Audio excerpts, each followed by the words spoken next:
Assalamualaikum warahmatullahi wabarakatuh. Perkenalkan, nama saya Kamia Laura Nudin dari kelas K321 MNR dalam program studi manajemen bisnis dari institusi Universitas Teknologi Digital Bandung. Kali ini saya akan mempresentasikan tentang prinsip etika. Yang pertama, ada usaha membangun kepercayaan antara anggota masyarakat dengan perusahaan atau pengusaha. Yang kedua, hal tersebut merupakan elemen penting buat suksesnya bisnis jangka panjang. Yang ketiga, menjaga etika adalah hal penting untuk melindungi reputasi perusahaan.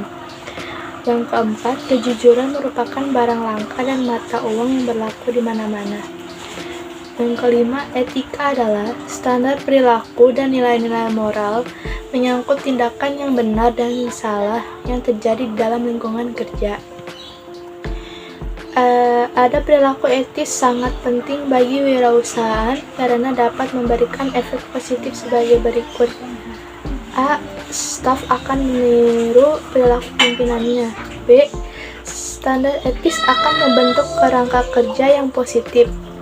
Yang kedua, ada perilaku tidak etis dalam berwirausaha akan menimbulkan hal-hal sebagai berikut. Yang A. Mengganggu pengambilan keputusan usaha. Yang B. Dapat dituntut dengan Undang-Undang Perlindungan Konsumen. Yang C. Bisnis tidak akan mampu bertahan dalam jangka panjang. Ada perilaku saling menipu para wirausahaan. Yang pertama, perilaku bisnis dengan perilaku bisnis. Yang misalnya mengirim barang dengan jumlah yang tidak sama atau kurang. Yang B. Mempengaruhi pihak lain untuk saling menjatuhkan. C. Salah satu dapat bangkrut, bahkan kedua-duanya. Yang kedua, perilaku bisnis dengan konsumen. A. Pemakaian formalin untuk pengawetan makanan.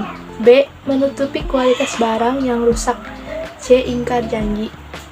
Selanjutnya, yang ketiga yaitu konsumen dengan pelaku bisnis.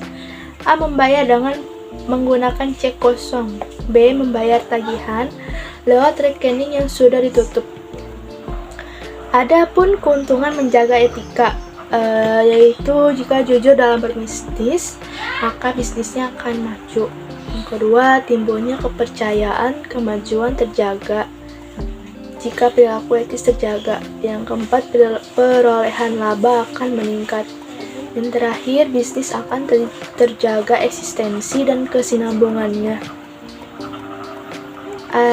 Ada cara pria dan wanita dalam penyelesaian masalah etika.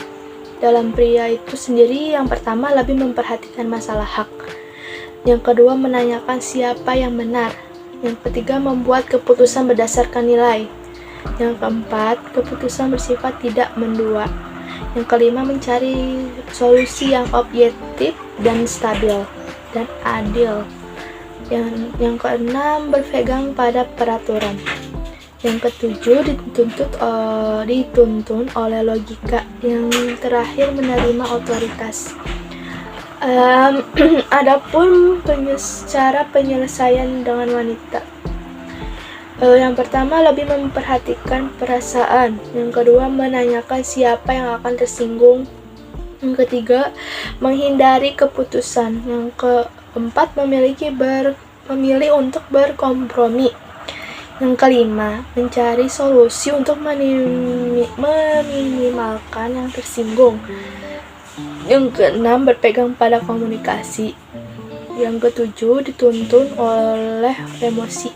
Yang terakhir, menentang otoritas. Selanjutnya, ada perbedaan konsumerisme dengan hedonisme.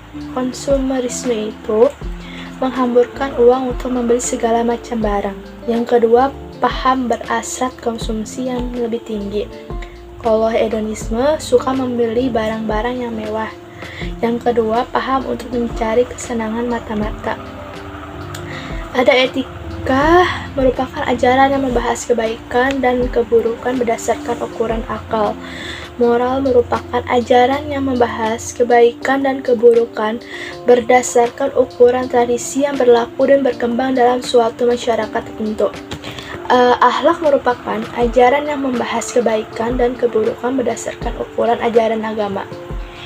Ada perbedaan persamaan etika, moral, dan akhlak. Dalam objek kajian, etika itu perilaku manusia terkait baik dan buruk. Dalam moral, perilaku manusia terkait baik dan buruk pun juga sama. Sekian presentasi saya hari ini. Terima kasih atas Pak Pulung Puriana sebagai dosen dalam mata kuliah etika bisnis. Semoga Bapak sehat selalu. Terima kasih, Pak.